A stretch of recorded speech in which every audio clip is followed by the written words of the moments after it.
जिन लोगों को भी घुटनों में दर्द है, क्या सबको नी रिप्लेसमेंट करवाने की ज़रूरत पड़ती है? हाय, मैं हूं डॉक्टर विकास पादा, सीनियर जॉइंट रिप्लेसमेंट सर्जन, और मैं आज आपको बताऊंगा कि घुटनों की रिप्लेसमेंट या रीसरफेसिंग कराने की ज़रूरत कब पड़ती है। आपने बहुत से बुज़ुर्गों को देखा होगा जो कि टेढ़े मेढ़े होके चलते हैं।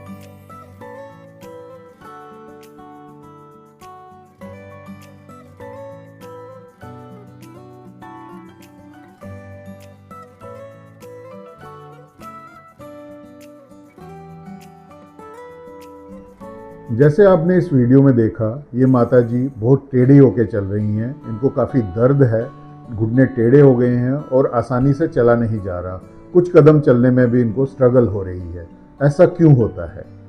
जब हमारा घुटना नॉर्मल होता है, ये है नॉर्मल घुटना जिसमें फीमर बोन है, टिबिया बोन है, इसमें ये प्रोटेक्टिव लेयर जिसको कार्टिलेज बोलते हैं, ये हेल्दी कार्टिलेज है, ये ऊपर भी और नीचे भी।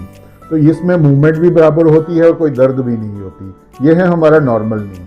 जब हमारी एज बढ़ जाती है तो ये जो प्रोटेक्टिव लेयर है कार्टिलेज, ये घिसना शुरू हो जाती है। जब ये प्रोटेक्टिव लेयर बिल्कुल एक्सट्रीम केसेस में घिस जाती है, जब ये खत्म हो जाती है, तो हमारी फीमर बोन और टिबिया बोन आपस में टकराने लगती हैं और इनमें टेढ़ापन आना शुरू हो जाता है। इस स्टेज को बोलते हैं हम एंड स्टेज आर्थराइटिस। जब ये स्टेज पहुंचती है तो हमारे पेशेंट को बहुत ज़्यादा दर्द होती है, घुटने टेढ़े हो जाते हैं और चलना मुश्किल हो जाता है। जब ये तीन चीज़ें किसी पेशेंट में हो जाती हैं तो उसका इलाज क्या होता है?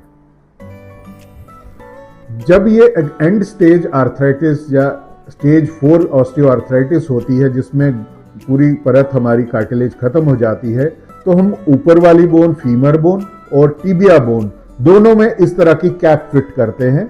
ये फीमर की कैप, ये टिबिया की कैप, और बीच में ये इंसर्ट होता है। जब ये सिस्टम फिट हो जाता है, जिसको हम नी रिप्लेसमेंट या नी रिसरफेसिंग बोलते हैं, तो ये घुटना बिल्कुल बराबर चलना शुरू हो जाता है, नॉर्मल मूवमेंट शुरू हो जाती है, दर्द खत्म हो जाती है, टेढ़ापन खत्म हो जाता है, मूवमेंट वापस आ जाती है और चाल ठीक हो जाती है।